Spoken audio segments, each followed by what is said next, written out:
Hi hello welcome to our channel. ఈరోజు మన ఛానల్లో వచ్చేసి అయితే కిడ్స్ లంచ్ బాక్స్లోకి ఎగ్ రైస్ అయితే చేస్తున్నాను. సో ఈ ఎగ్ రైస్లోకి ఒక పెద్ద సైజ్ ఎగ్ తీసుకున్నానండి.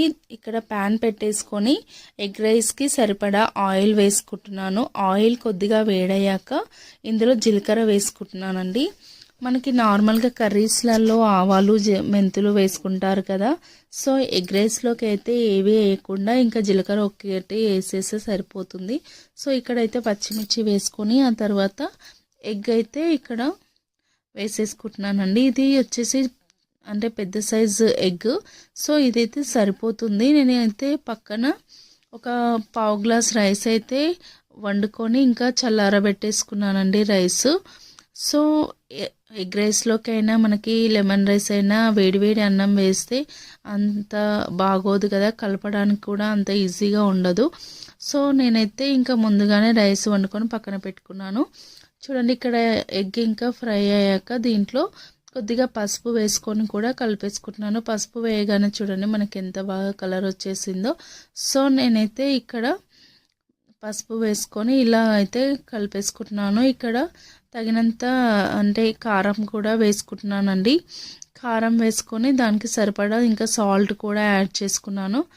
తర్వాత ఇంకా కారం ఉప్పు కూడా ఎగ్కి సరిపడా కలిసేట్టుగా ఇలా కలిపేసుకుంటున్నాను. ఏంటి కారం ఇలా ఎర్రగా ఉందని భయపడకండి, అది కొత్త కారము. సో ఇలా మంచిగా కారం కలిసేట్టుగా ఇలా కలిపేసుకున్న తర్వాత మనకి ఇక్కడ కొద్దిగా చూడండి, మనకు చూడడానికి ఎగ్ ఎంత బాగా ఫ్రై అయిపోయిందో కదా. ఇందులోనే కొద్దిగా ధనియా పౌడర్ కూడా యాడ్ చేసుకుంటున్నాను. ఇంకా జీలకర్ర పౌడర్ కూడా యాడ్ చేసుకున్నానండి. జీలకర్ర పౌడర్ ఎందుకంటే కొద్దిగా డైజెషన్ అవుతుంది తొందరగా అనేసి ఇక్కడ జీలకర్ర పౌడర్ వేసుకున్నాను. సో ఇంకా ముందుగా మనం వండుకున్న రైస్ ఇందులో వేసేసుకొని ఇలా మంచిగా కలిపేసుకొని ఇంకా లంచ్ బాక్స్లోకి సర్వ్ చేసుకోవడం అంతే అండి. ఇలాంటి ఈజీ రెసిపీస్ అన్నీ కూడా మీకోసం అయితే చూపిస్తాను. కమెంట్ బాక్స్లో కామెంట్ చేయండి. ఇంకా సబ్స్క్రైబ్ చేసుకోకుంటే మన ఛానల్ని సబ్స్క్రైబ్ చేసుకోండి. చూడండి ఎంత బాగా ఉందో కదా.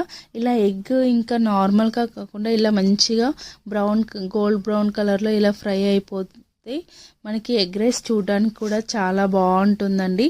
చూస్తుంటేనే తినాలి అనిపించే అంతగా ఉండాలి మనం ఏదైనా కర్రీ చేసినప్పుడు.